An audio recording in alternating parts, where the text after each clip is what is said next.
Gentlemen, it's my pleasure to be with you.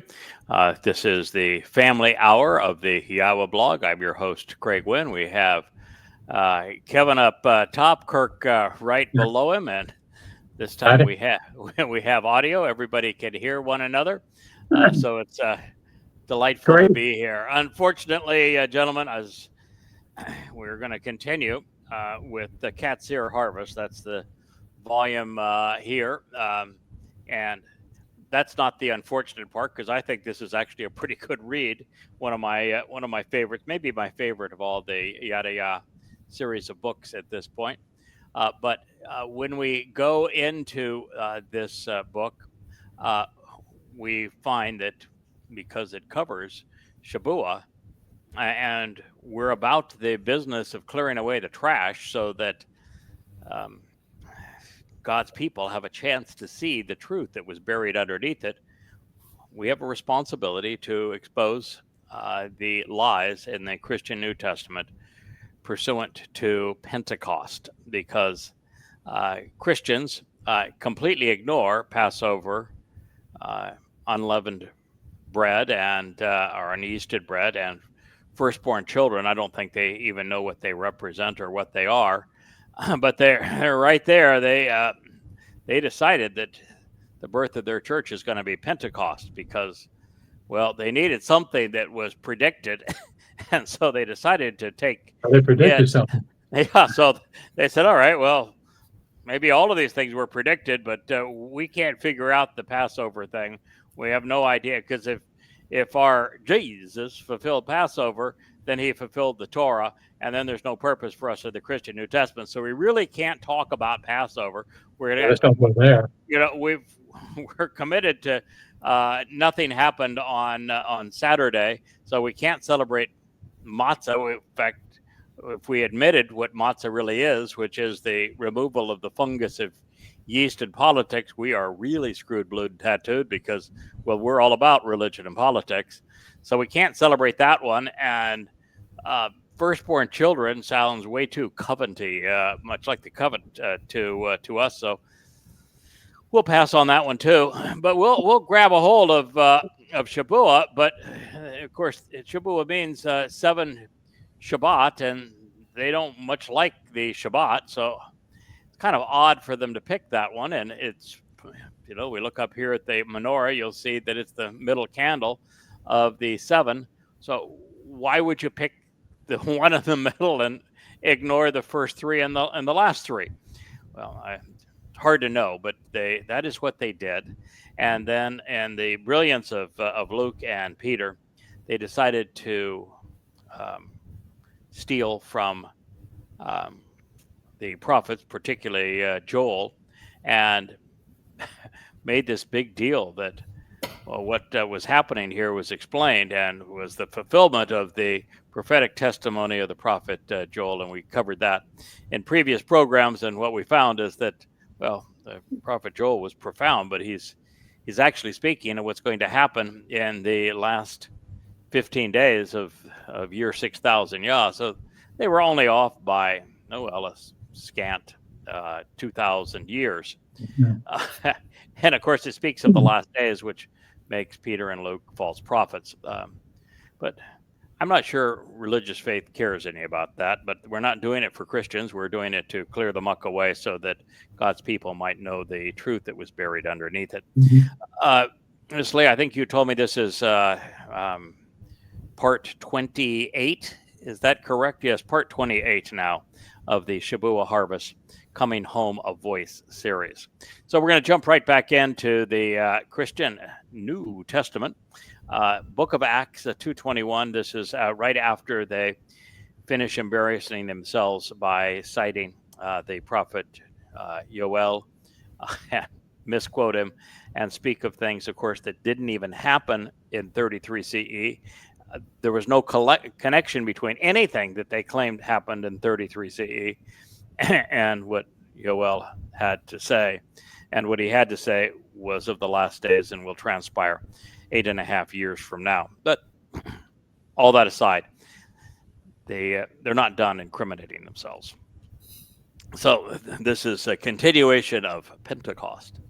And it shall come to pass that everyone, and as many as call upon the personal and proper name, the onoma of the Curio, to be the Lord, will be saved. Acts 20 or 2:21. But, fellas, what's his personal and proper name? Because, well, Curio is a title. And worse than that, it's a title of Hasatan. It's Satan, and according to Yahweh, that wants to lord over his people, wants to possess them, wants to control them, wants to own them. That's why, in the Quran, Allah wants nothing but slaves, total possession. And it was Paul who will say that he was demon possessed in his second letter to the Corinthians in the last chapter. So why are they celebrating the Lord? They're got to be aware that Elia is returning, right? Mm-hmm. Mm-hmm. Yeah, you were a Christian at one time. Kirk, I don't know about you, Kevin, but you're big into Elia returning, right? Oh, yeah. Who was it that Elia opposed?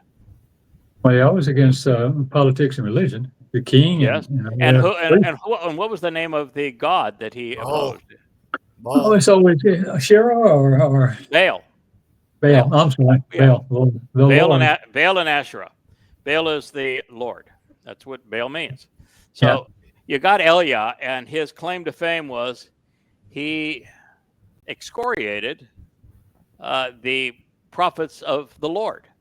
Mm-hmm. So how can the Lord save if the Lord's prophets were all killed by Yahweh? This is with a big L. Yeah, I just something's really wrong here. You're not thinking it through. You're just not thinking it through. And then you have a bigger problem with Christianity, because the other half of that equation, 450 of the prophets that were bested and then killed by Elia, were prophets of the Lord, Baal. Yeah. The other 400 of them were prophets of Asherah, who is the mother of God, the queen of heaven, and the Madonna and child. So she's the mother God. And they've got one of those in Christianity. They even call her Mary, which means the contentious and embittered one. So, fellas, you're just sorry.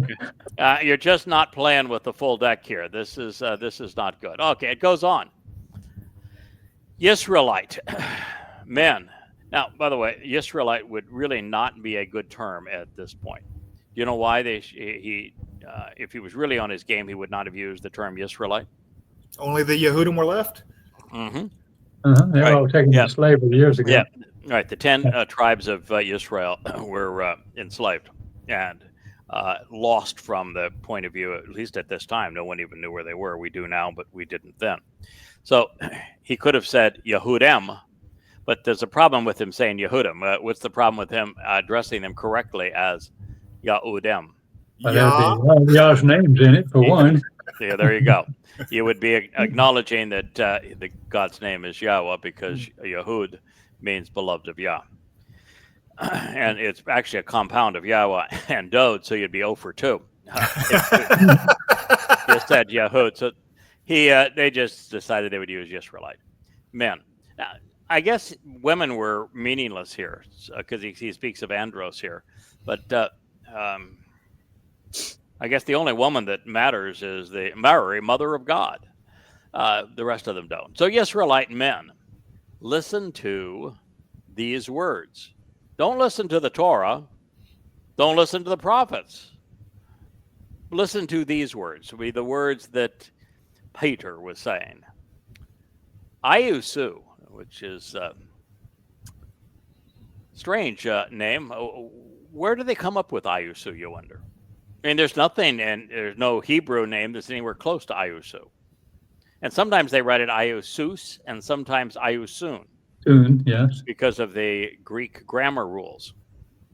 But are you familiar with anybody named Ayusu, Ayusus, or Ayusun, or anything close to that in the Torah, prophets, and Psalms? Is there a name? Well, they even remote? claim in the lexicons this Hebrew origin goes back to Yosha. But Yahusha, huh?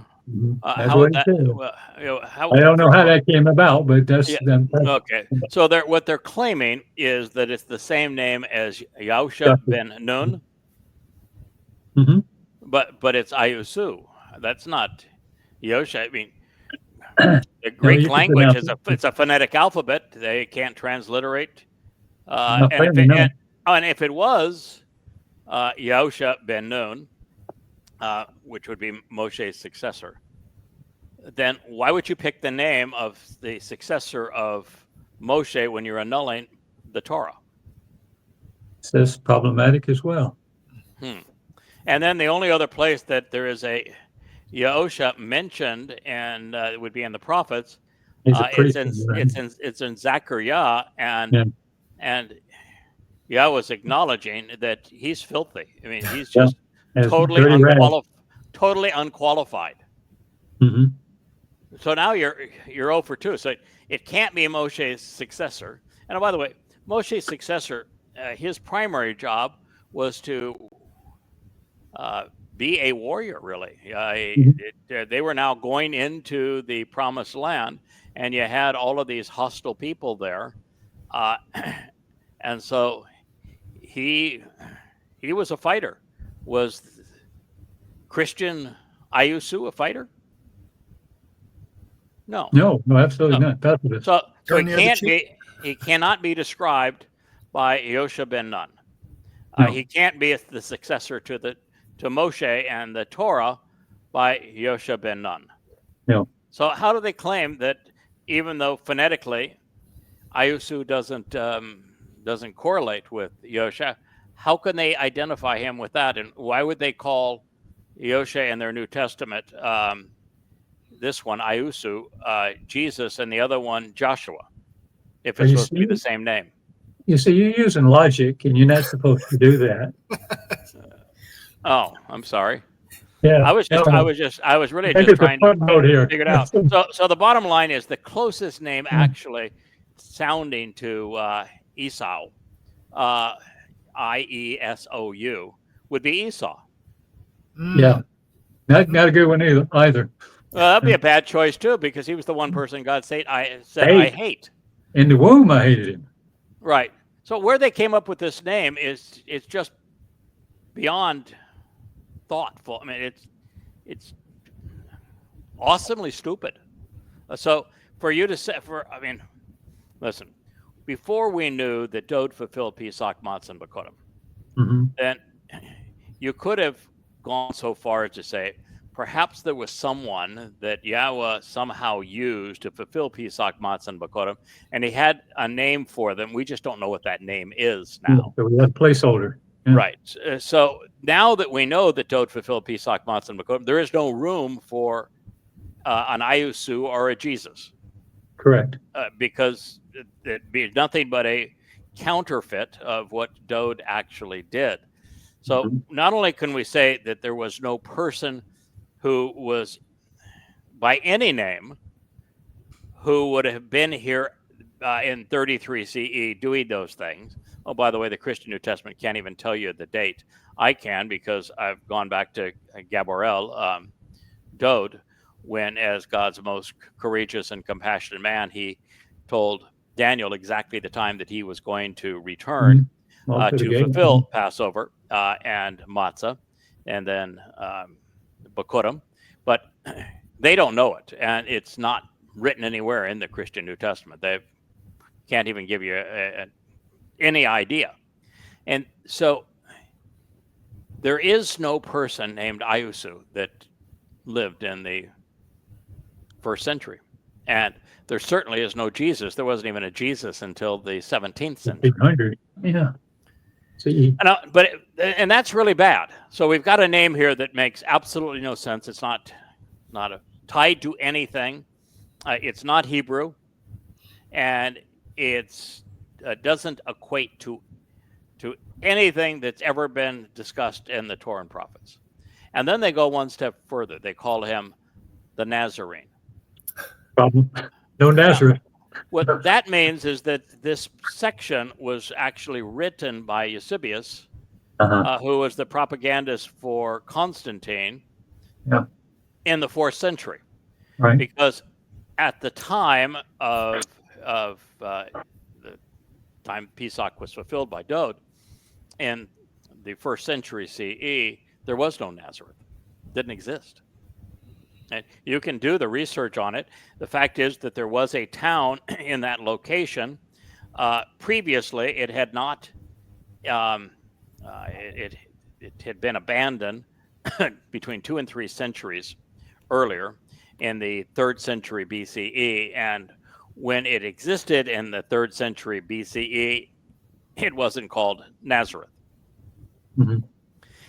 Nazareth didn't exist until sometime in the 3rd century CE. And so when Constantine's mommy went to the Holy Land, she came up with the notion that, well, he was Jesus of Nazareth. This must have been his childhood home. And so Jesus of Nazareth is a result of Constantine's mommy in the 4th century. And if you're the emperor and you work for him, as Eusebius did, you go along with Constantine's mommy. But for anybody that's done their homework, you would know that not only was there no Iusu, but he could not have been the Nazarene. He was not Nazorius, because Nazareth didn't exist. And by the way, if he was a part of that the Nazarite vow, then he would have been Torah observant. That ruins their whole religion. Then they said, is a man. Now, if he's a man, then he can't be their God. Make up your mind. He says he was an andros. So he's either a man or is he God. There's no such thing as a God man. The only time you have a God man is when the Greeks or Romans are making their little statues and they make their gods into the form of a man. But, that's a piece of marble. He's claiming that there was a man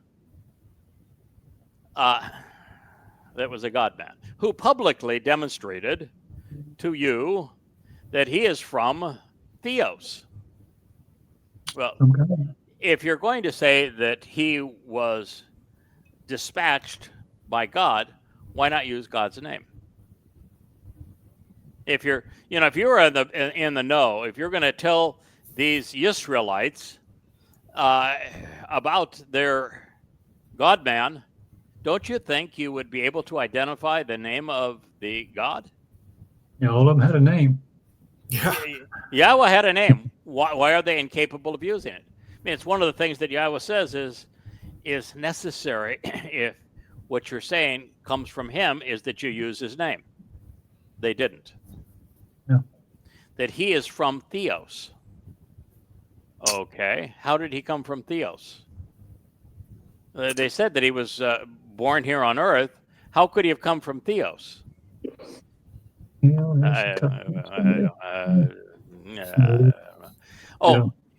But he was using supernatural powers and abilities, dynamis, to perform extraordinary miracles and with prophetic significance. What prophetic miracles did Jesus perform? I mean, they'll say that he from water. There is really no prophecy about turning wine into water or water into wine. There is no prophecy on being nailed to a cross. No fishing prophecies. No, there's no being fishers of men prophecies. There's no going against the Jews and teaming up with the Gentiles prophecies. There's no prophecy on a New Testament. What was the prophecy? Perhaps the reason they don't list the prophecy is that it didn't exist. That's a good choice. Yes. So, what miracle, by the way, did he perform? There is nobody who was a witness to him allegedly turning water into wine, so you can't count that. And that's the stuff of legend. What's his miracle? Lazarus. Oh yeah, he went to a place where a mother was grieving that her son was sick and died, and he called in to Lazarus to have Lazarus rise. But you really don't have any credible witness to it. Mm-hmm. And what would be the purpose? I know there is one statement somewhere in the Torah and prophets that one of the prophets was able to cause a man who appeared to have died to rise, but it's kind of a throwaway line and doesn't go anywhere because it's senseless. What is the purpose? So if you have passed away and you are a member of the covenant, you've capitalized on what God is offering, why would you want to come back in an earthly body? Right. Wouldn't that just be, man, if that had happened to me, I'd be pissed off. Yeah. I said, how dare you? Yeah, how dare you try to bring me back? Finally, I'm at home with my father, and now you bring me back to this miserable place. What's wrong with you? So the whole idea is craziness. So plus the fact, let's just pretend, playing along, that he had supernatural powers, which we are unaware of any, and that he performed super miracles with prophetic significance. Not only what are they, but if these people had seen somebody do something extraordinary, like claim he walked on water, but that was only a show-off sign, allegedly, for his disciples. I mean, what did he do in front of people? We're told that there's a basket of fish that somehow became more fish, and loaves that became more loaves. But these guys aren't eyewitnesses to that. No. That's correct. Yes. All right. These are signs which Theos. Oh, no! Now we're having Theos do the signs, not the man God. So who was doing the signs? Theos. So are you telling me the best that Theos can do is the turning water into wine? That's your God? What on earth are you claiming on behalf of your God?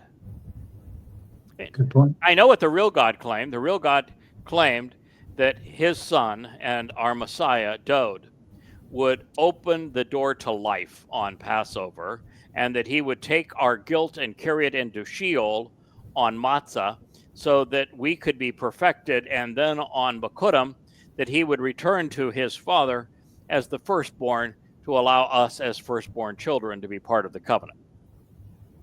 I'd call that a miracle. Mm-hmm. And we know that our God had his son 600 plus years before he did these things tell us through Daniel the exact day he was going to arrive to do it, and everything that would transpire as a result of it. I'd call that quite a prophecy. Yes, a miraculous sign with prophetic significance.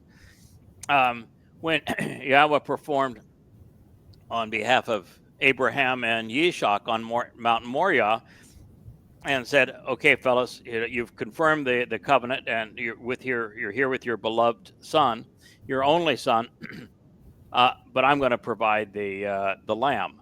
And obviously, he's talking about providing the lamb through his only son, which would be Dode, and exactly 2,000 years, 40 Yobel to the day, on exactly the same place, Yahweh offers Dode as the Passover lamb. I'd call that a miracle with prophetic significance. Yeah, that's remarkable. Yeah, I'd call creating the universe and then telling us about it a miracle of. That's a good one. Yeah. How he works. Of significance.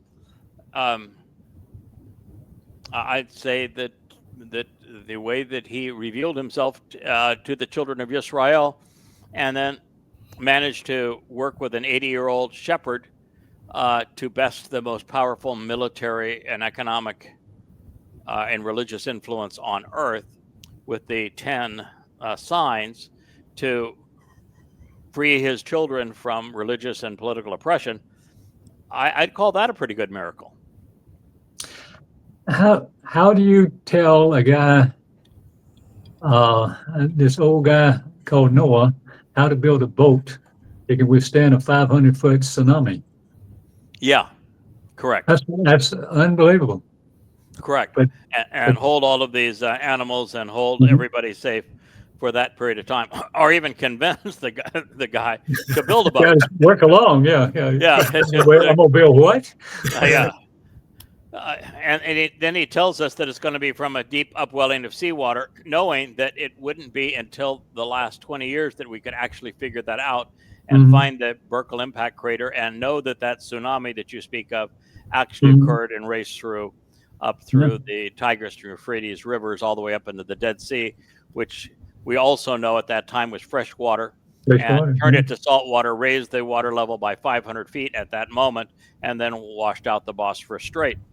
We have all of the signs of it demonstrated that his testimony was accurate. Yeah, that's a miracle. Can you tell me how many fulfilled prophecies there are in the New Testament to validate anything these clowns say? I could tell you one if I had to. No. The only ones that they can even draw upon are the ones that they plagiarized and just stole from the Yahweh's prophets. And even then, they discredit themselves because they stole more from Ezekiel than any other one, and Ezekiel's a false prophet. That's true. Yeah. Okay, so he said, it goes on. So these are signs which Theos performed through him in your midst, as you know. Well, if these were signs which God performed in their midst, which they know, why is he telling them?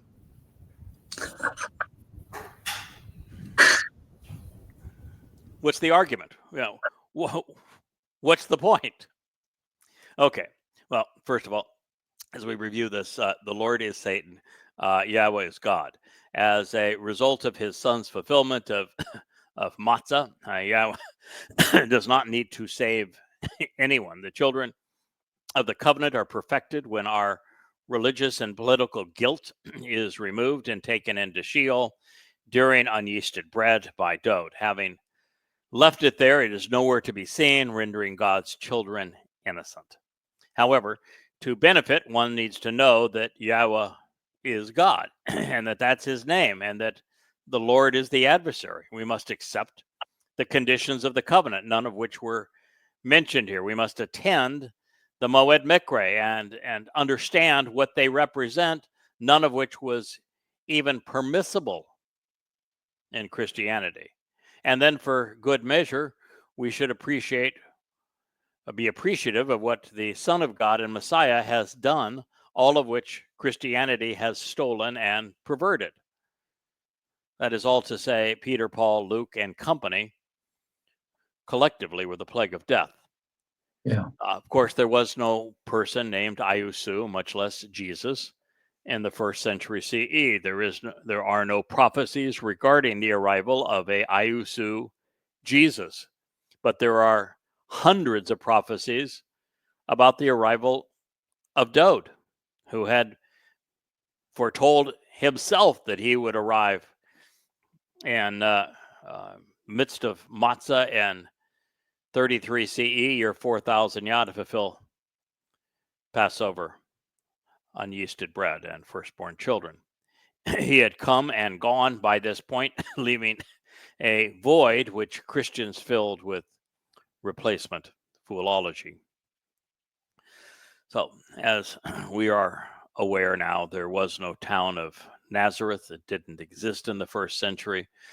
There had been, as I shared with you, a small village by another name in that location several hundred years prior, but it had been abandoned by the 2nd century BCE. And therefore, the myth of Jesus of Nazareth was developed jointly by Emperor Constantine's mommy after her Holy Land tour and Constantine's propagandist, the nefarious Roman Catholic bishop, Eusebius. I can't wait to get rid of that, get my hands on that piece of crap during judgment. He's going to have some explaining to do. Explain. Yeah. At this time, there were no Israelites. 10 of the 12 tribes had been hauled away to slavery and obscurity 700 years prior to this fabricated narrative. The nation under Roman subjugation was Yahudah, and the native population was comprised of Yahudim. Since Ayusu never existed, it would have been miraculous, I suppose, for him to have made a public demonstration of godly intent. We'll give them credit for that.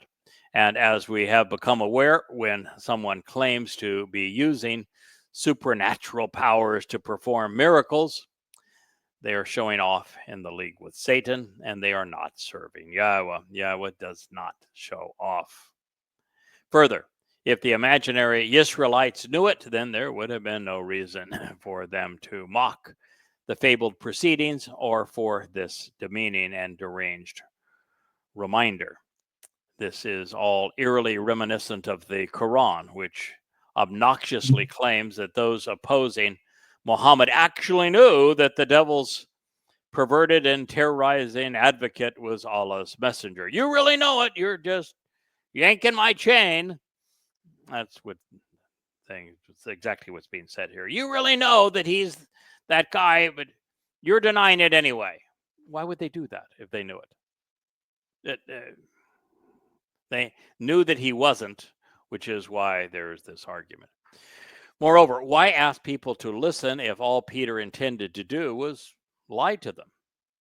In much of the same manner as passing off a counterfeit bill, none of this would have made Ayusu Jesus a theos god, as the passage concludes.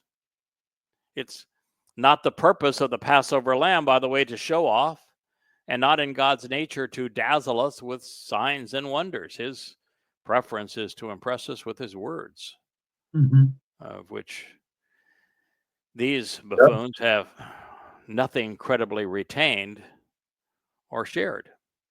Should we want to be impressed, it's best we turn to the Torah, the Nabi, and Mizmor. I'm impressed every day.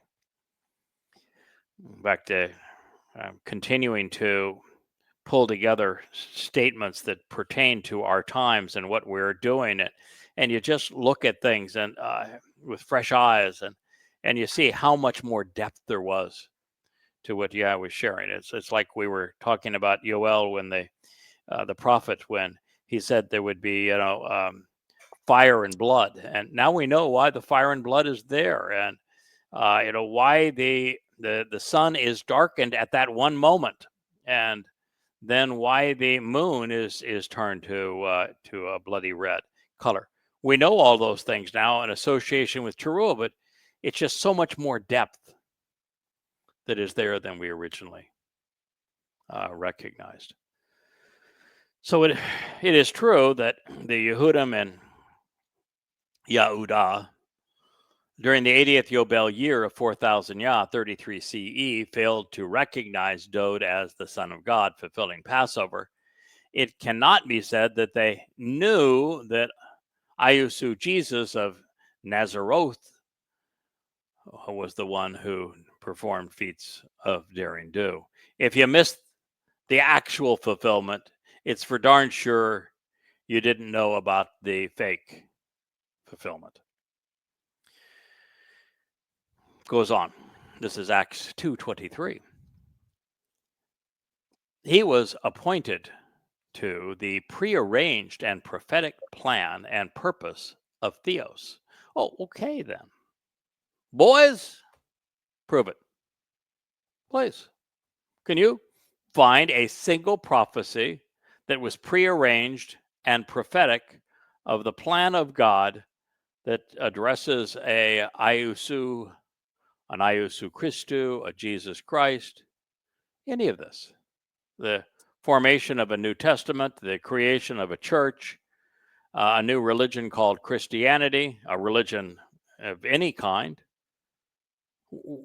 All the big issues: the arrival of an Ayusu, arrival of a Christu, a man god, somebody being crucified and resurrected, a celebration known as Easter, one known as Christmas, Christians, a cross, a Trinity, a New Testament. Where do I stop? Now, I've been studying the Torah, Prophets, and Psalms for almost 24 years now. You guys have been studying it as well. Where is any one of the top 30 things that comprise Christianity? Where is there a single mention of even one of them in the Torah, Prophets, and Psalms? There aren't. Well, I'll give you one. Paul. Well, yeah. There you go. Don't listen to him. There's one whole prophet. Yeah, 666 years before Paul wrote his first letter, Yahweh called him the plague of death. He called him out by name and said, this guy's going to focus on Gentiles, and he, by the way, is the plague of death. So, yes, there is a mention of Christianity because its foremost author, God's calling the plague of death. That probably doesn't qualify as one of these prearranged and prophetic purposes of theos, however, does it? No. And they ain't gonna bring it up either, Kevin. No, they are not. Have a who? Yeah. Then it says that at the plan and purpose of theos. So the prearranged and prophetic plan and purpose of theos was to have him betrayed. Was to have him betrayed. Can you find that in the Torah that God wanted someone betrayed? No. Would be exactly the opposite. Yeah. Job wasn't sent here to be betrayed. He sent here to fulfill Passover. Yes, he wasn't betrayed. And who was the one, by the way, that was betraying him? If you're going to claim that he was betrayed, who betrayed him? Yeah, good question. Because what they're inferring is that he was betrayed by the Jews. But if the Jews recognized him as the one you know, then why would they have betrayed him? And how would they betray him since they had no influence over anything at that time? Yeah, they don't tell the Romans what to do. Okay, so God was the one whose plan and purpose of the theos, he was betrayed and given over to the hand of the anomos. Now, there is lots of questions as to what anomos means, but when anomos is used in the Septuagint, and where Yahweh uses the word Torah, or used in the New Testament, it is used to replace Torah. Now, why they just couldn't write Torah, who knows? But the authors of the Christian New Testament chose not to write Torah, and they use anomos as if it was law. That's not what the word means. No. So it's just a very strange word to see here. So nomos is the word that they use for Torah. Anomos would mean not Torah. Mm-hmm. So he was handed over to the hand of the not Torah. Now, wasn't Dode here to fulfill the Torah? And if he didn't fulfill the Torah, what was the purpose of Passover?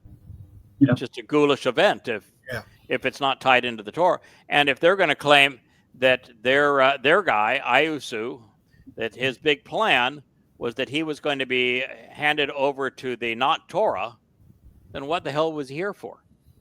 How could he have been prophesied and predicted by God if he was supposed to be betrayed by the not Torah? I mean, who writes this stuff? I'm still trying to follow the double negatives. Yeah, and it was betrayed and given over to the hand of the not Torah, who chose to take control and lift him up, affixing him. Huh? The Romans were the ones who nailed him to nailed Dode as he explains in the 22nd Mizmor, Mhm. to the upright pole, the torture stake of the Roman Empire. Yes. And we know that they nailed him there because there are many descriptive prophecies that speak of him being pierced and nailed hand and foot to this Roman death stake, which was not in the shape of the lowercase t, one of these things. That was not what it looked like. It was the post stood in the ground, was left in the ground, and only the cross member was set on top of it. And so the person's hands were nailed to that top beam, and the top beam was just set on top. Wood was of scarce supply, and so it was a capital T, not a Christian cross would have been the particular device. But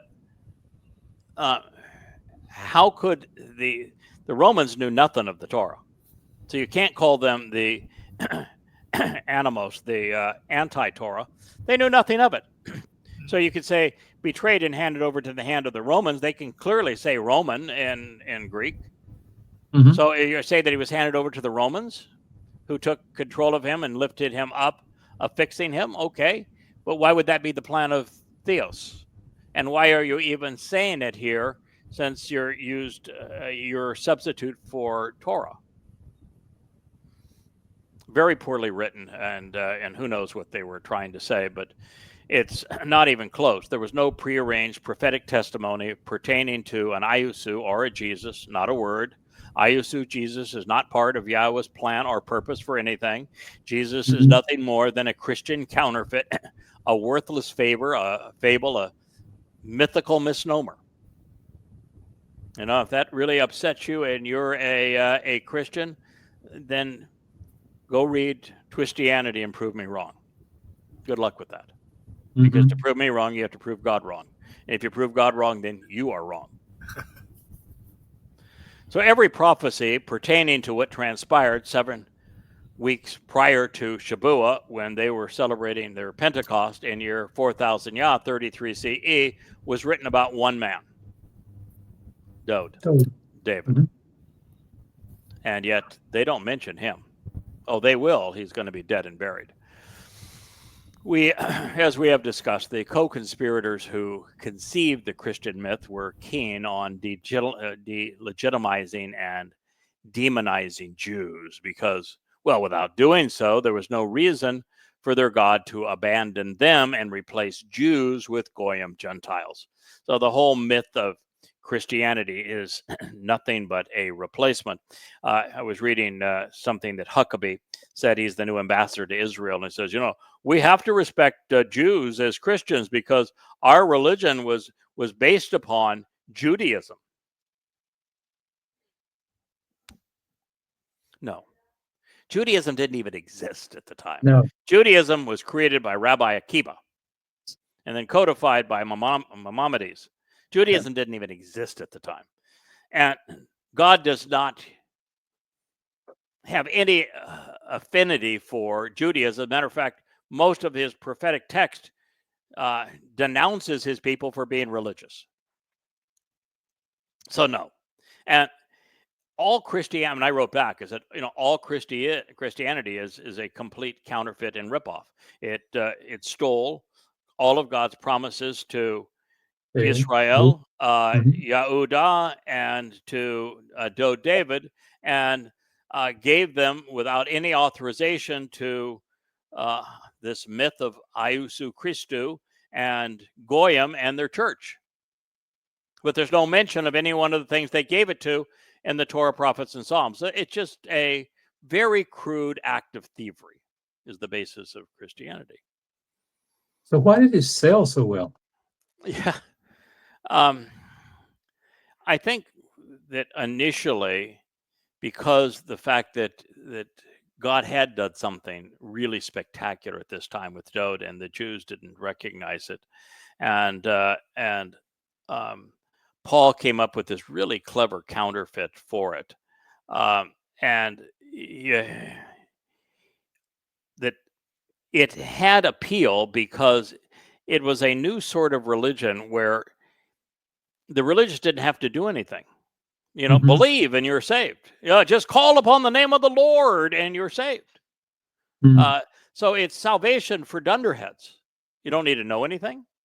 You don't even have to read anything. Nothing. You don't have to read anything. You don't have to learn anything. You don't need to know who God is, what He's offering, what He's expecting in return. Just call upon the name. By grace you are saved. I think it was that started, but I think it's mostly became popular because Christianity wasn't really all that popular until Constantine and Eusebius and Theodosius. And then ultimately the cult became exceedingly popular when it was mandated, and when you were either a Christian and throughout Europe, or you were dead. That'll do it. Yeah, it's kind of like why did Islam, as stupid as it is, become popular? Well, because you were either a Muslim or you were dead. They killed over 200 million people, proving their point. So the moment we go from it's popular, therefore it must have some deal of authenticity, we really fall into a terrible trap because, well, during the Roman Empire, the Roman religion was popular, but it obviously was wrong. During the time of the Greeks, the Greek religion was popular, but it was obviously wrong. During the top of the Egyptians, the Egyptian religion was popular, but it was obviously wrong. The Babylonian religion, the Assyrian religion, people have almost never been right. And lies are always popular. I mean, today, if you were to ask people, did Russia start the Ukrainian war? And 99% of people would say yes. And it's not even remotely true. Yeah. If you were to say, was America justified in invading Afghanistan after 9/11? And 90% of people would say yes. And there was no Afghanis involved. No Iraqis involved either. No correlation between Iraqis even in Al-Qaeda. People believe lies. I mean, the First World War was based upon sinking of the Lusitania. It was the whole thing was a scam. Spanish-American War, sinking of the Maine, another scam. The Vietnam War, based upon the Gulf of Tonkin incident. People believed it. They went off. Oh yeah, let's go out. Let's go fight some Viet Cong. It never happened. So it's easy to sell a lie. People like to be misled for some reason. So anyway, so while it was Peter's intent to protest that his Israelite audience was the one who betrayed the mythical God-man and gave him over to the control of the Torahlists to be crucified, it was Peter, Paul, and company who were the antagonists towards the Torah. Now, with this now understood and acknowledged, I have another bone to pick with Peter and Luke. It's easy to misunderstand the notion of prearranged with Calvinism, particularly with it on the rise in the West. So I'd like to take a moment and make an important distinction. Yahweh's response to the fallen nature of humankind was predetermined, but our response to God is always subject to free will. So God predetermined that he was going to create this pathway back into fellowship through the terms and conditions of the covenant, the Bereth, and by way of the Moed Mikre and his son fulfilling them. And so he determined that would be the way for us to return back into fellowship with him and be part of his eternal family. However, the human response to these things always remains subject to free will. So each of us has the opportunity to ignore God's plan, serve a God of man's making, in the case of Christianity, or accept Yahweh, or we can reject him.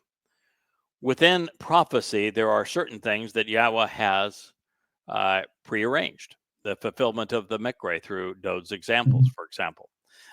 They have been, and they will continue to be accomplished on the stage of human events. You can be certain that Shabuah will happen when God said it will, as will Towrah and the sacrifice of the Adam of Parah, and Yahweh's return on Yom Kippurim and the reconstitution of the earth so that we can camp out with Yahweh on Sukkah. All of those things are going to happen when God said they were going to happen. And we're going to find, so he has determined that he's going to do those things.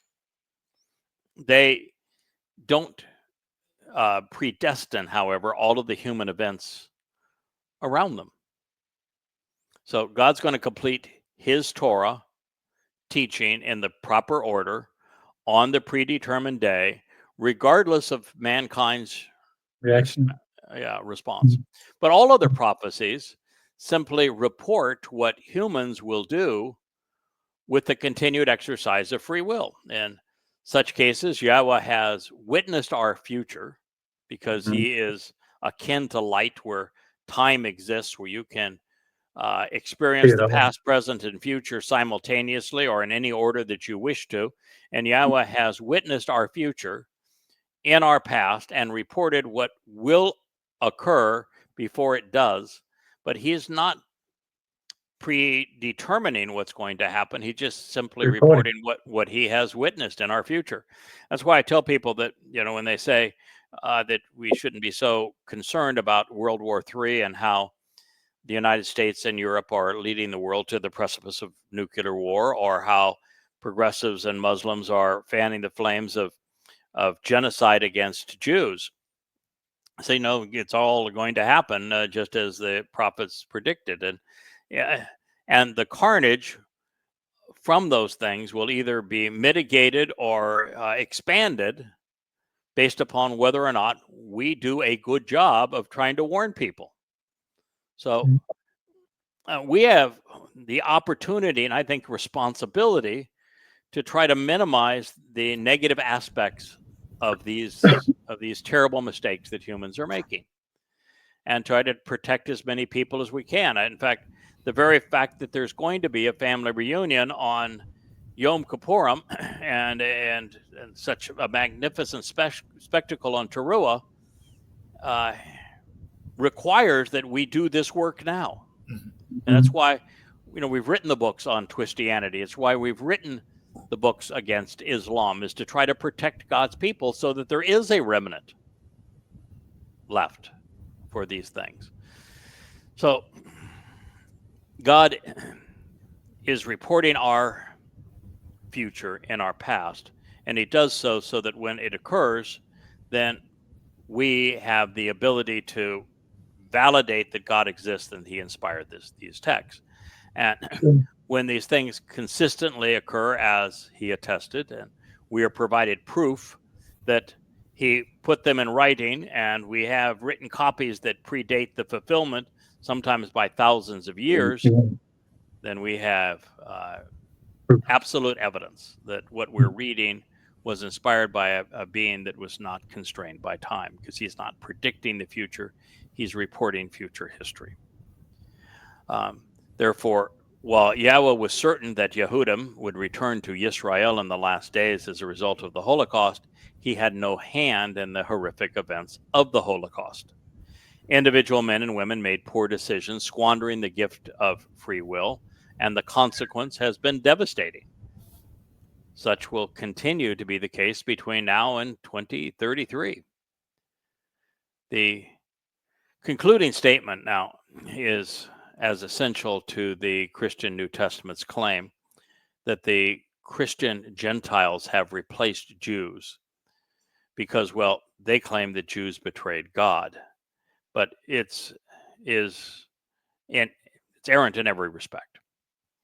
The purpose of Pesach and the Passover lamb is to serve the covenant family by this sacrifice. Had the Zerah not served to fulfill Yahweh's promise, there would be no assurance of eternal life in the covenant and no reason to trust God. So it wasn't God's purpose for man to betray his son, Dowd, in the fulfillment of Pesach. It was his plan to honor Dode's decision to serve as the Passover lamb because of the benefit it would have for the covenant family.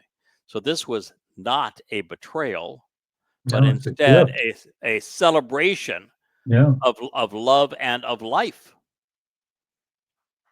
It was the exact opposite. And it wasn't there to annul the Torah, but to save Yeah. through the Torah, to affirm the Torah. Dode literally had to walk out of the pages of the Torah to serve in this role. So Dode did not fulfill Passover because he was betrayed, but instead because he had chosen to do so on behalf of his people. And he said so. So if a modicum of Yehudim actually handed the Messiah over to the Romans, which is really unlikely, but just pretend, rather than blaming them and shaming them, we ought to be thanking them. No, fulfilling Pesach was essential for us to live. And for that to occur, the lamb must die. No. By the way, everyone was Torahless at this time. The Jews were in revolt against Yahowah and were just beginning to craft their initial Talmud, or would begin within 100 years, certainly, of this time. The Greeks were infatuated with the Odyssey, the Romans with the Aeneid, and the Christians with Paul's epistles. Further, Christians are actually complicit in this regard because they deliberately attribute Dode's sacrifice to their mythical misnomer, Iusus, Jesus. Then they would attest that he was murdered and resurrected, which is wholly disjointed from Pesach, Matzah, and Bakurim. The Passover lamb's not murdered. It's a sacrificial death, and actually, in celebrating Pesach, the lamb actually nourishes the family, and of course, whatever remains of the body of the lamb is incinerated that night. There is nothing to rise or be resurrected, and being resurrected would be counter to the whole purpose. Again, it's like bringing the dead back to life.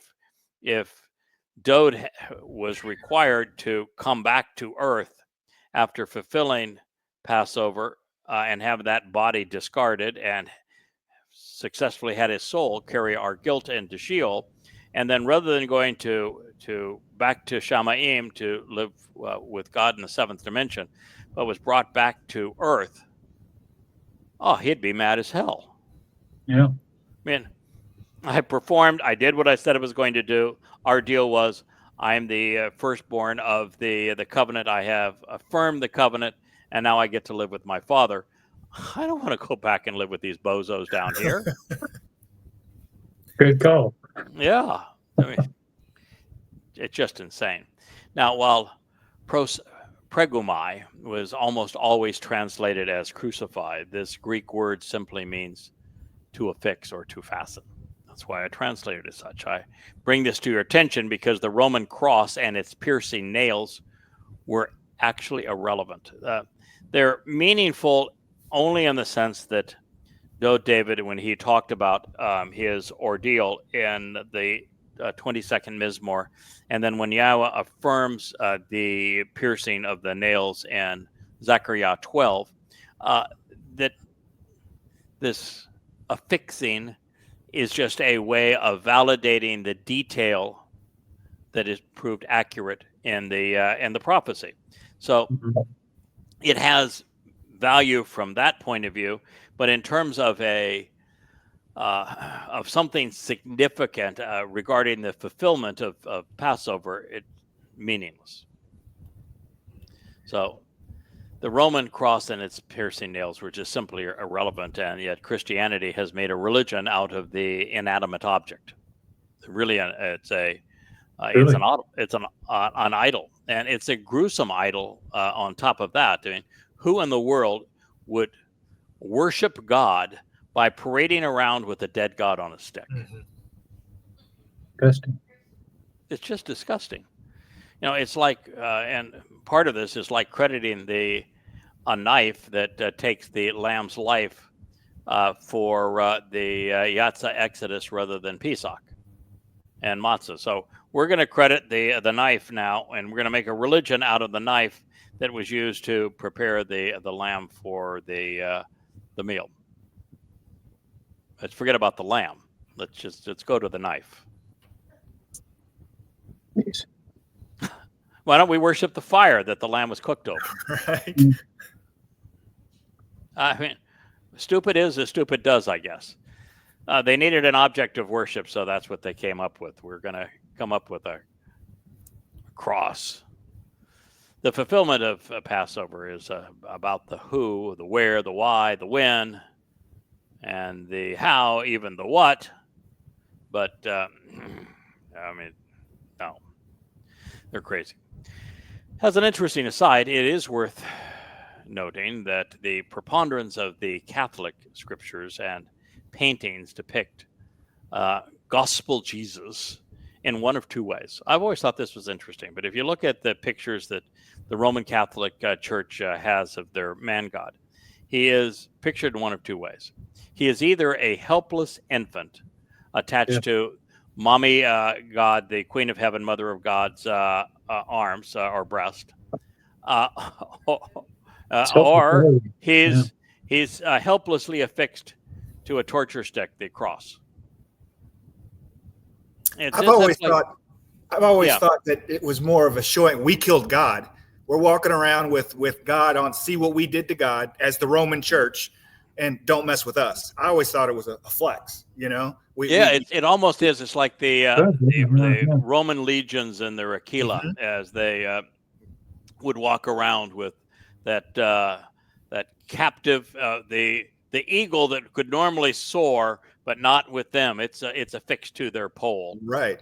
With their underneath their legions, and we control the eagle.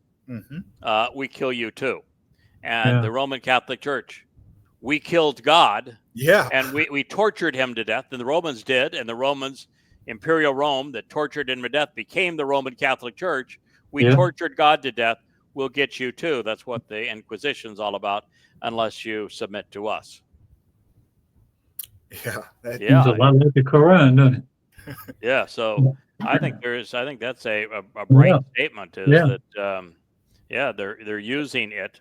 And of course, they had to use the Mother of God, Queen of Heaven, Asherah, because it's really hard to have a religion if you don't give women something. And so the women were given Miriam, which means embittered, of course, and rebellious. But they can lit their candles. They can pray to Mary, and Mary is the Queen of Heaven, the Mother of God, is going to give them some dispensation. Of course, there was no Jesus, so there was no Mary. And if God's going to pick a person to be associated with his son, he's going to have a name better than Mary, because you can't have a worse name in Hebrew than Mary. It's embittered and contentious. And as a matter of fact, the one Miriam in the Torah, she is divorced from Israel. She is leprous and diseased. God told her to shut up. He didn't come and say, "Oh, blessed are you." No, he says, "You're not only sick. If your father spit in your face, I would still criticize you in this way. You're banished." They couldn't have picked a worse name. It's the name used for the waters of Meribah, which was the worst of the meltdowns in the Torah. But the Asherah cult, by every name that it played out under, was so revered at this point, it was just easier to sell Christianity. So you want to know why Christianity became popular? It incorporated all of the religious myths of all of the religions being observed amongst the Romans and the Greeks. So you give them the Mother of God and the Queen of Heaven. You give them Dionysus of the dying and resurrecting God. You just replicate. You give them Christmas and Easter, which were both pagan Roman Greek holidays. You just give them different names. They could continue to be pagans. You even give them the Babylonian Trinity. It was perfect. Familiarity sells. Yeah, it was extremely easy to sell. Stay in line, pay your taxes. Yeah, stand in line, pay your taxes. There you go. So it is interesting that, as I say, that gospel Jesus is either as part of the Asherah cult and the Mama God, or he is nailed. And when we Imperial Rome, if we can kill God, we can kill you. They're quietly saying that if he can't take care of himself, why would you trust him to take care of you?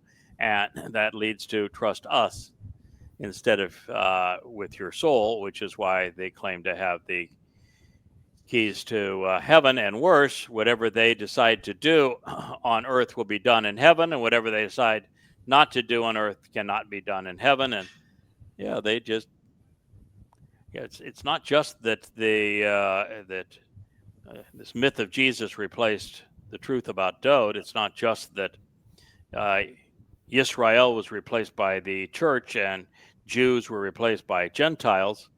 It's the Roman Catholic Church replaced God. I get it.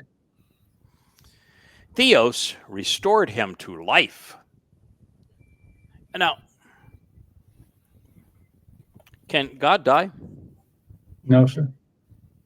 So how could he have been the God-man if he died? Can't die.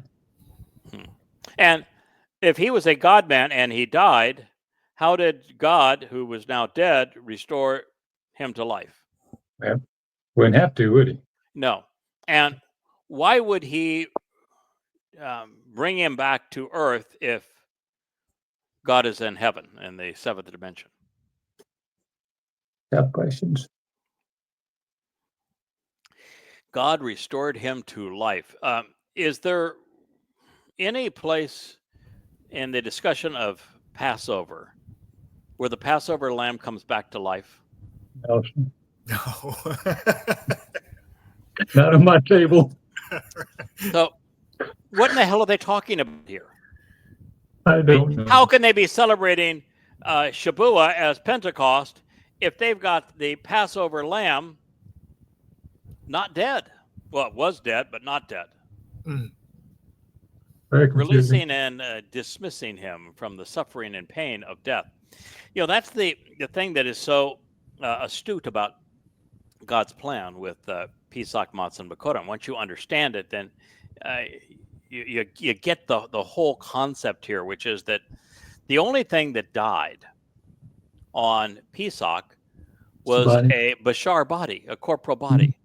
Yeah. That corporal body was, once the soul was out of that corporal body, well, it was been beat to a pulp. It had no value. It's like when Yahweh was saying, I want you to offer your corporeal body as the bashar because you are the bashar. So wouldn't it be perfect for you to offer your bashar on Towrah? You're going to say, of course. It has no value to me at that point. Take it. If you can do something good with it at this point, I'm all with it. And Dowd would say, you know, that body has no value whatsoever. His life is in the soul, his nefesh. And Dowd's soul did not die. The body was deprived of the soul, died, and meaningless, except it served to fulfill Passover. But apart from fulfilling Passover, that bashar corporal body, Dowd would have been delighted to have it discarded. And what are they doing here? They're going to say, the Roman Church here is going to say that body that we built, we whipped the skin off of. And then we tortured it on this death state. What better thing to do to bring that body back? My God, that was the most disgusting piece of destroyed, mutilated flesh. I'm going to tell you what, if God pulls that fast one on me and he says,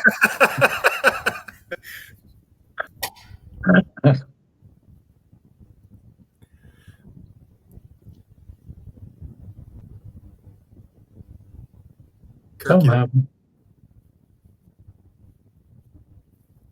Hello. Uh-oh. Do you just see him stuck? Still. Yeah, he's stuck. Yeah, he's stuck. I don't know what's playing behind the frames, but what's being transmitted is he's frozen.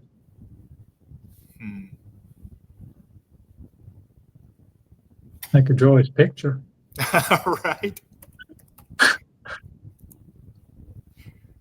And you got another phone you can call, and there he goes. There it goes.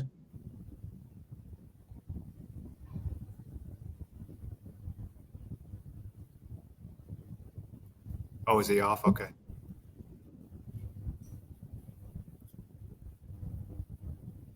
Shall we read something till it comes on? Nice. You want to read the thing?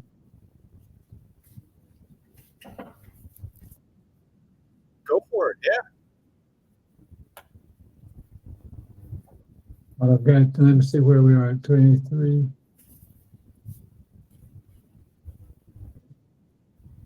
So we're reading where Theos restored him to life and raised him, releasing and dismissing him from the suffering and the pain of death, because it is not possible for him to exist and held in influence by these things.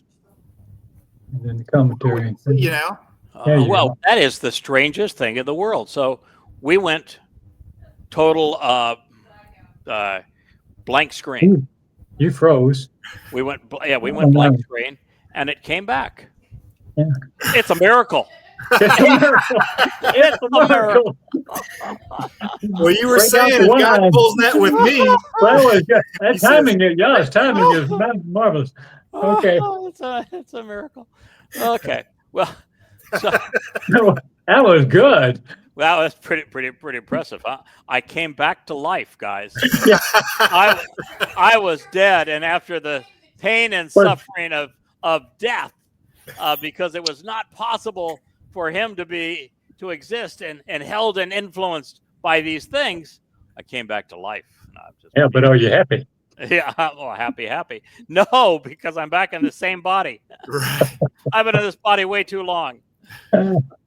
So, all right. So what we know here is that Yahowah did not restore Dode back to life, because Dode's life was never taken.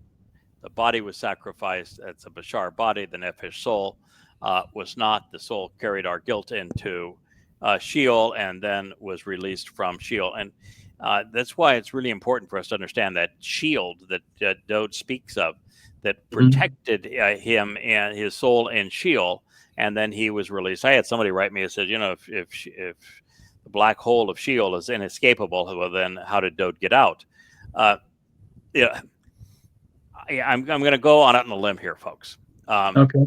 If you're the creator God of the universe, and you created this, what is really a 6-dimensional construct with, I think they say now it's 2 trillion galaxies with a couple of 100 billion stars in each of them, and you conceive the smallest aspect of it with the quarks and the leptons and the nuons and the protons and the atoms and the molecules, and how all of this energy now can be transformed into matter, and these things are just woven together in this unbelievable fabric.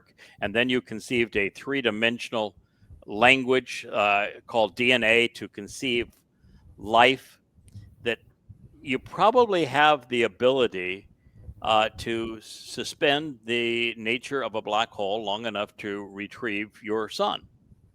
So I think if you created all that, you probably have a little influence over what you created. Mm-hmm. That one dimension, that should seem like child's play, right? Just absolute child's play. For Yahowah wouldn't have stressed over, how am I going to do this even for a nanosecond? Right.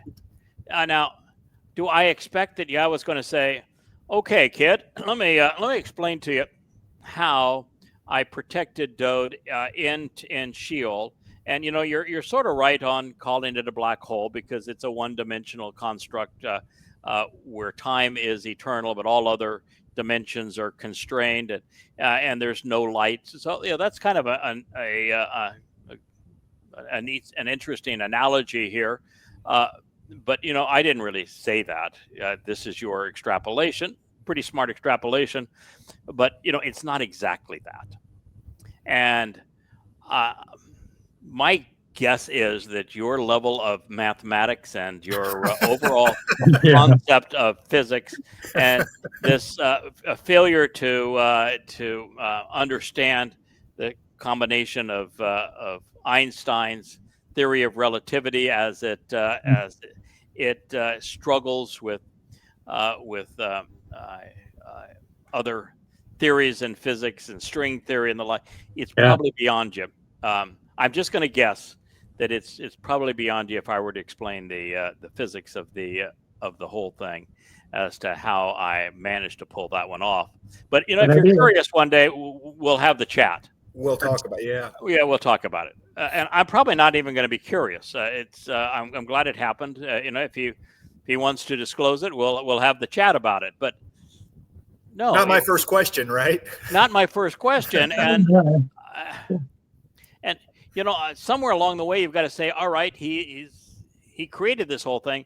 He knows the back door. He does. He has a back door. If the NSA has a back door into everything that we do in life, then the chances are God has a back door. So Theos did not restore him to life. He never stopped living. And he did release him, but he released him from Sheol, and they forget to mention that. He was not released from the suffering and pain of death because he did not die.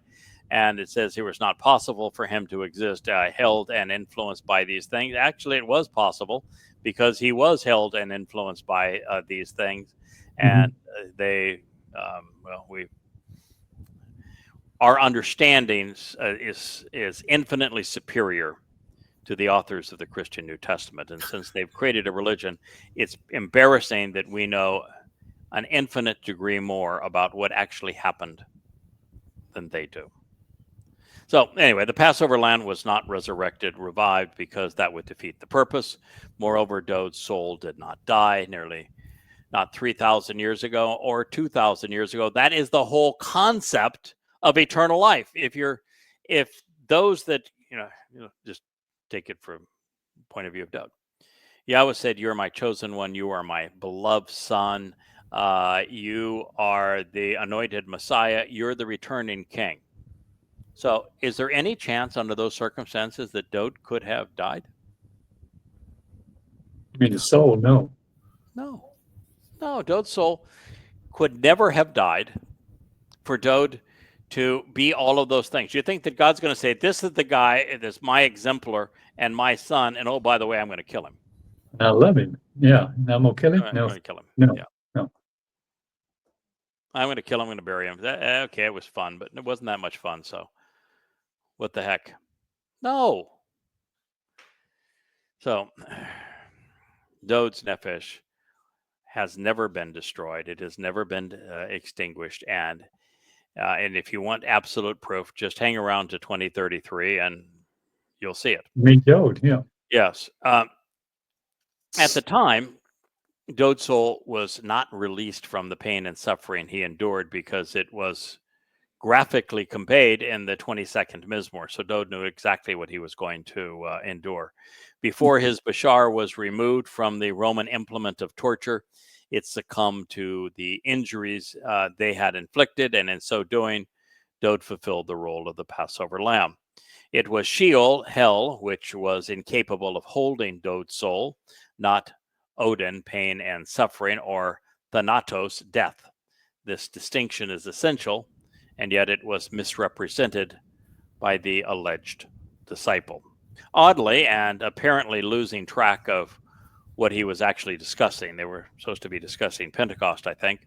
Peter's diatribe was supposedly in support of misrepresenting the Mikra of Shabuah. So here in the previous statement, he is regressing and alluding to what would have transpired on Pesach and Matzah and Bakodim, but can't identify any one of the three Moed Mikra. Because that's where the death of the physical body and the suffering in Sheol transpired, and ultimately the release from Sheol to be back with his father. So he is now pretending that his God-man endured these things, and he can't make the correlation with Pesach, Matzah, and Bikurim. And yet he wants to claim Shabuah. So why speak of Pentecost, but then not mention the name of the other three Mikre, which would have made it possible and are infinitely more important? Mm-hmm. This absurd narrative remains fixated on attributing divine attributes to a mythical misnomer, Ayusu, rather than explaining the benefits of the Moed. The entire purpose of Pesach is not to celebrate Dode or, of course, a counterfeit for him. The purpose of Pesach is to give us life. The purpose of Matzah isn't, again, a celebration of Dode. The purpose of Matzah is to perfect us. I mean, each of these Moed Mikre have a purpose. The purpose of Shabuah is to withdraw us from the corrupt nature of this mortal world where we're all decaying, and away from the time of Jacob's troubles, and take us into Shamayim, where we can enjoy Yahweh's company and then return with him when he goes about fulfilling Towrah and Kippurim. So they've completely missed the purpose of the very things that they're trying to talk all around. So they've got no clue as to what was actually transpiring. Even now, it's happened according to their timeline, and yet they can't explain what it was. What it was. Well, why would you buy into a religion that wants to claim for yourself things that you can't even describe? I mean, the suffering is irrelevant. What's relevant is why it was done and what it fulfilled and what that delivers. Right? Yeah. Mm-hmm. Yes. The fact that Dode felt pain, it's meaningless.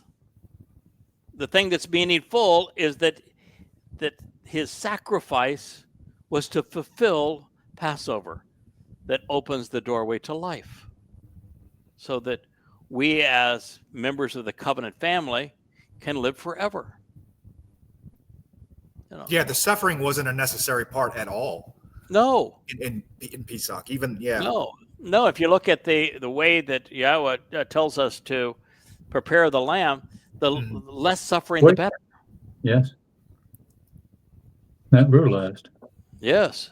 And I think that the shield Yahweh provided Dode with for that transition into Sheol separation would have shielded him from the worst part of it as well. I'm not sure there was much suffering other than the agitation of being separated from Yahweh. Yes. Yeah.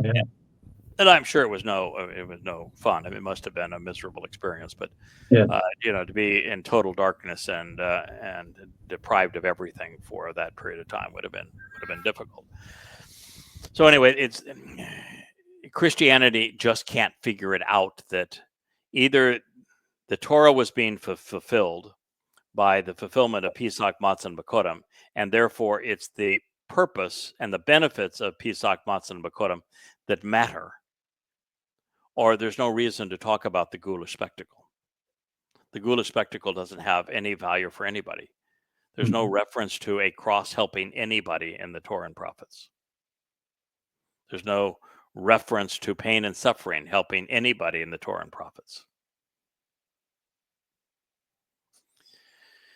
So there are few things as beneficial when understood as what actually transpired on Passover, unyeasted bread, and firstborn children, as it relates to Dode's bashar, corporal body, and nephesh, consciousness. Fortunately, those who have been with us and listened to these programs from the beginning know that Yahweh honored his promise to provide the lamb by accommodating the request of his beloved son to serve in this way so that the covenant children might live, be perfected, and adopted into Yahweh's family enriched, and empowered. And we know that what remained of the mutilated body was discarded by being incinerated later that night with Yahweh's instructions, which, by the way, is how Yahweh is going to handle the sacrifice of the Adam of Parah. The physical body is going to be incinerated. The difference is that God incinerated the physical body of Dod fairly quietly and out of sight, and the spectacle associated with the Adam of Parah is going to be this magnificent thing for the whole world to see and for his children to love. So during Unyeasted Bread, which was a Shabbat in 33 CE, the Messiah's soul entered Sheol carrying the guilt of every covenant member. He would leave it there, never to be seen again. I think, and I don't even know how I came to this conclusion, but I think it's probably by putting the pieces together. When you look at what Yeshayah says is going to occur in the 53rd chapter and our guilt being placed on him. And then you read what Dod wrote in the 22nd and 88th Mizmor about going to this place of utter darkness before seeing the light again, and that calling out to Yahweh and being having this shield protecting him. That while it doesn't say it in so many words, it is the only logical connection between all of the evidence that after fulfilling Pesach with his corporeal body, that it was Dod's nefesh soul, because there is so much written about what the soul was going to do and what the soul experienced, that it was Dod's nefesh soul that carried our guilt into Sheol. And then when you go back and you consider the condition of the covenant, which we walk to Yahweh and are perfected, well, this is the way. When our guilt is removed, we are perfected. So you're able to see how the whole plan fits together. It's one of the most beautiful aspects of this picture. And when I say that the discovery that I made that David is not only the Messiah and the Son of God, but also the one who fulfilled Passover, unyeasted bread, and firstborn children, that is the greatest discovery in human history, because it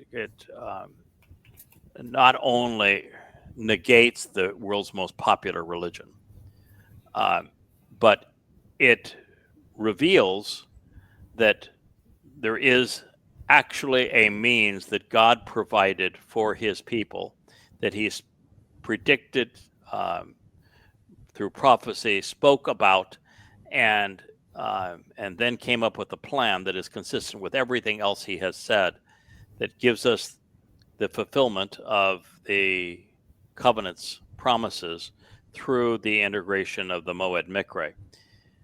And while that is profoundly important, as is figuring out how Dod determined that he should make this offer, and then why Dod would be motivated to make it after he figured out that he should, and then why Yahweh would accept it, all of that stuff, I think, collectively creates the greatest discovery in human history. But there is another aspect to it, and that is the mechanism that was used. And the mechanism of a bashar telling the story. That corporal body is a bashar telling the story, and then that Dod would have a bashar herald telling the story of what he did. It takes the whole discovery much further. And then to recognize the mechanism of matzah, where matzah is removing the fungus, the pervasive fungus of yeast from our souls, which is religion and politics, and taking it in then to Sheol to deposit it in what is essentially a black hole, never to be seen again. That mechanism for the means that Yahweh used with Dod to conceive that, I think, is part of the importance of this discovery.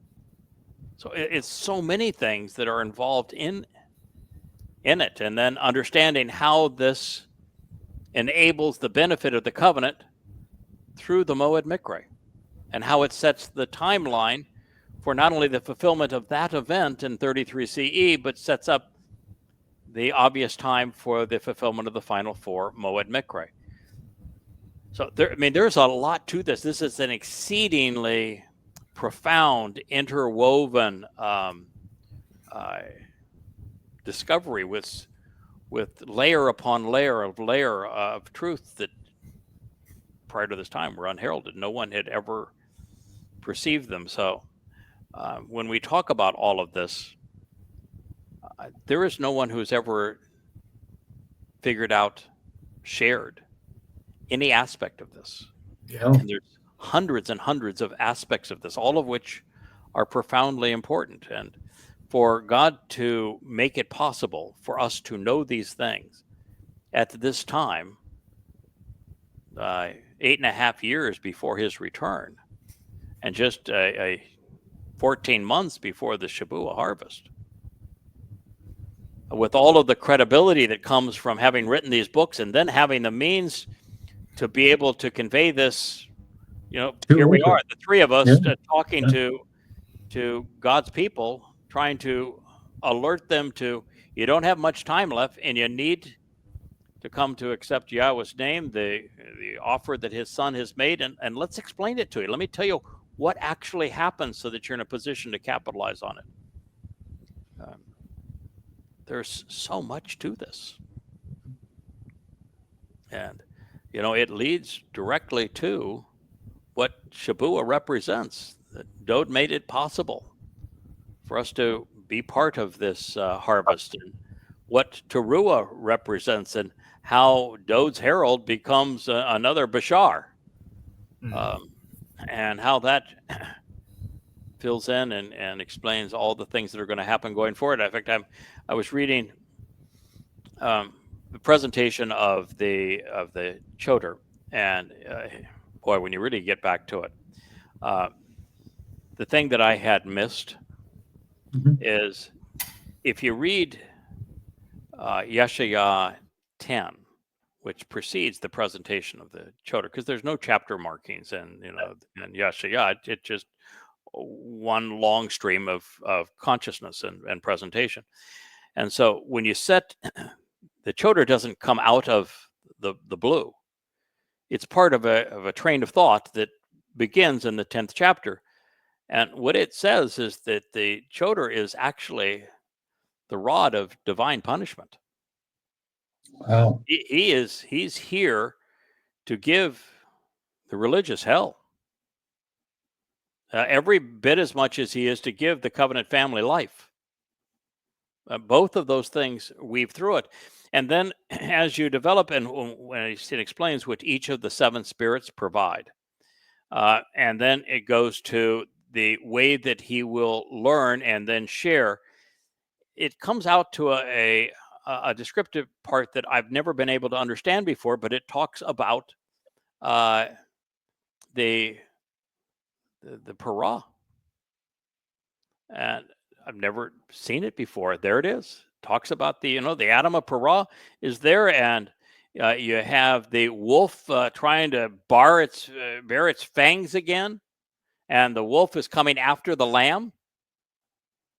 No, it's just Paul going after, and Christianity going after the role that Dode played. And then there's 2 mentions of the bull, and one of them is the heifer, the productive heifer. And now you read it with this realization of what we have learned, and all of a sudden now it is prophetic of precisely what we're doing. So there are so many layers to this story, and so many interwoven prophecies, so many facets of this beautiful diamond that God has given us, all of which are tremendously reassuring and verifying that it's almost hard to know where to begin a program and stop on a program, and there's just so much to share with you. And we want Israel. Please listen. Yahweh's calling you home. It's really now or never. If you choose not now, then the likelihood of you surviving the time of Jacob's trouble is not very good. And if you choose now, then you can join with us and contribute to the family. Wow. Yahweh's worth knowing. Your rabbis are not. Your politicians are not. I heard today that Israel's going to go back in and pound Gaza. For what? You made a bad situation worse. You manufactured more Islamic terrorists than were there before you invaded. Haven't you learned anything? You're fighting this war the wrong way. Your politicians are misleading you. Your IDF failed you on 10/7, and it's going to fail you again. It's time at long last. Drop this lie that Yahweh's name doesn't mean anything, that it was okay to erase it from your lives. You need to embrace Yahweh's name. You need to embrace the fact there really is a Messiah, and he doesn't have a star. And that God did have a son, and he celebrates his son. And that his son, our Messiah, David, is the one who fulfilled Passover in year 4000 and Matzah, so that we could be part of the covenant family, be empowered and enriched by God. That's what he's offering you. And all he's asking in return is that you walk away from religion and politics, that you walk along this path and answer his invitations to participate in the Moed Mikre, so that he can perfect you in this way. And you trust him, Yahweh, instead of your politicians and your IDF and your religious rabbis. And that rather than paying attention to Jewish folklore, don't be celebrating Purim. Don't be celebrating Rosh Hashanah. Don't be celebrating Hanukkah. Don't pass over matzah, which is really the heart of the Passover. It's just the first day. The festival feast is Chag Matzah. You need to understand what it represents. Don't let Christians rob you of your Messiah, robbed you of the Son of God, robbed you of your chance of salvation. Take it back. It's being offered to you. That's why we're here. We want you to know that the Creator God of the universe chose you, but you didn't choose him. And the offer is still there. Take advantage of it. Now's the time. He chose us to reawaken you. And he has hundreds and hundreds of prophecies about specifically what we're doing here for you. And you shouldn't be surprised by all of this, because almost everything we are saying you've never heard before. And yet there isn't anything that we're saying that doesn't resonate with you. You know it's true. Every word of it. And I remember both of you guys, when you were first exposed to this, you'd say, well, I've never heard anything like that before. No. But everything you're saying, it just resonates. It's the way that it really should be. And then you went through the time and the trouble to validate everything, and it's exactly this way. So that's why we're here. We want nothing more than for you to listen, to take the time to become reacquainted with your God, the God of Abraham, Yitzhak, and Jacob, Creator God of the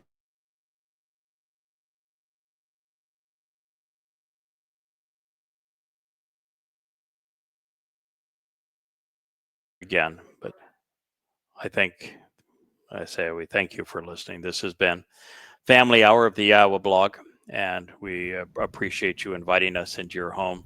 We've had another hiccup, another miracle. But we're not going to press our luck with the third miracle here tonight. But we do thank you so much for being part of this family.